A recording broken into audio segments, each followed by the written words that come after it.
Chainsaw Man is fucking Chainsaw Man. You don't need introductions. And unironically, that is the best way to explain Chainsaw Man. Because if I actually try to explain Chainsaw Man, I eventually end up falling in a rabbit hole that I really don't want to fall into.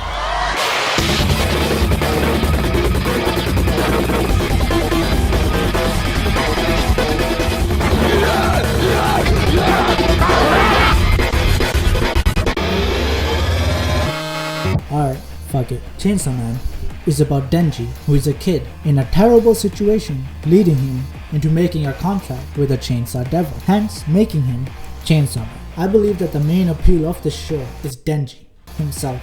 He's eccentric, his motivations are relatable, he's just really fucking weird, but the good kind of weird, like a school shooter, but he's your school shooter. Denji's not the only one. There's so many characters that can carry the vibe of insanity on their own. Power is chaos incarnate. Kobeni is a result of mixing a sad husky and cocaine with the average league player, except the experiment didn't go horribly wrong this time, unlike in Full Metal Alchemist. And Aki's moral dilemma can only be described as if Andrew Tate was forced to take Tyler Wan and IShowSpeed to an amusement park. And finally, Makima is, you know what, we'll talk about her later.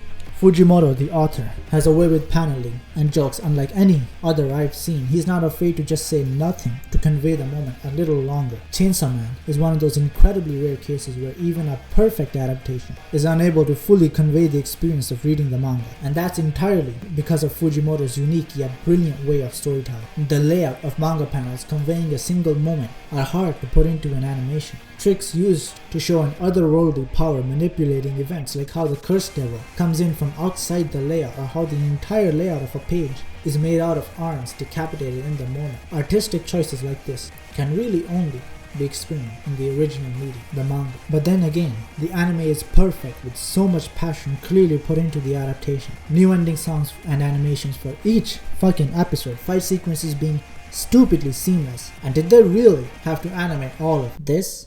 It's one of those rare occurrences where watching the anime or reading the manga are two entirely different experiences, meaning you can revisit your favorite story again in a different format. The only comparison to this I can make is the Resident Evil 2 remake. You have Leon's story first, but then you can go back as Claire to revisit the same story in a different perspective. But in the world of anime, I haven't seen anything like this, at least from what I can remember. They've gone through the effort of putting entire anime-only sequences in the show. They had no reason to put so much effort into this.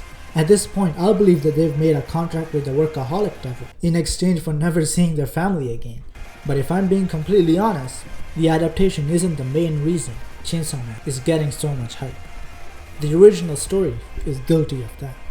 Let's be honest, this is like the 10th show about a trio fighting demons. Starting off, nothing about the premise seems fresh, but it quickly changes with the start of our main character, Denji. Most shonen protagonists are good boys who want to help the world.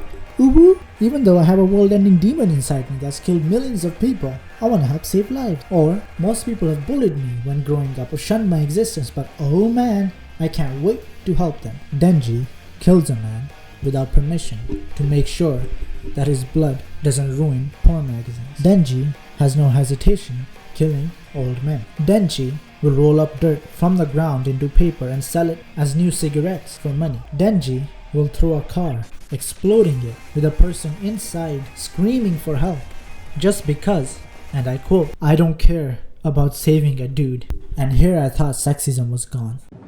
Just when I thought I was out, they pulled me back in.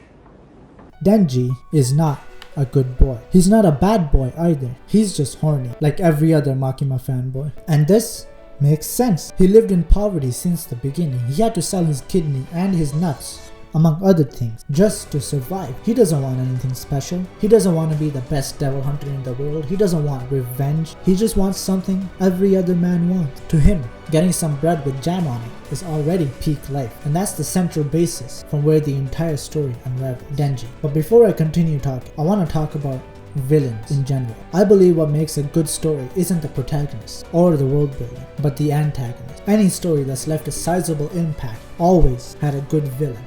Why is it that Superman movies don't generate as much hype as, let's say, Batman? Because Batman has had some pretty cool villain. But do you know what generates even more hype than Batman movies? Movies about the Joker. Getting a villain perfectly suited for the world you create and the main character is an incredibly hard feat. We've seen many fail, but when you nail a villain down perfect, the result is always captivating. Major spoilers moving forward. Now is the time to leave. It's hard not to see something off with Makima. On the outside, perfect, strong, cute, in control.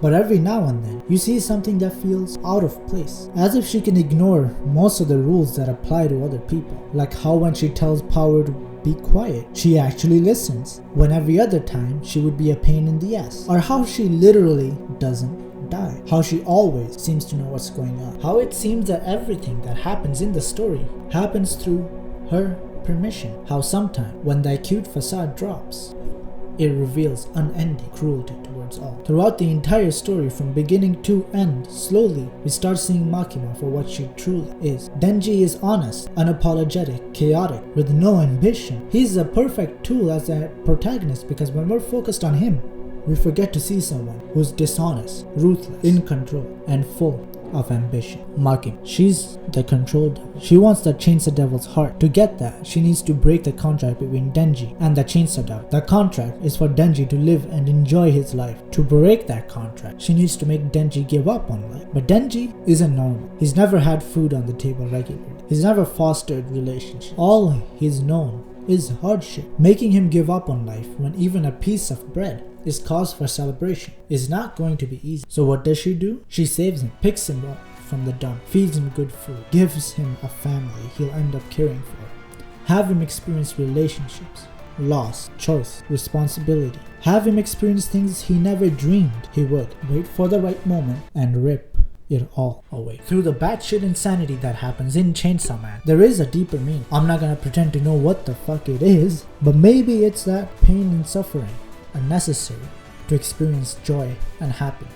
Maybe honesty and love prevail over control and obsession.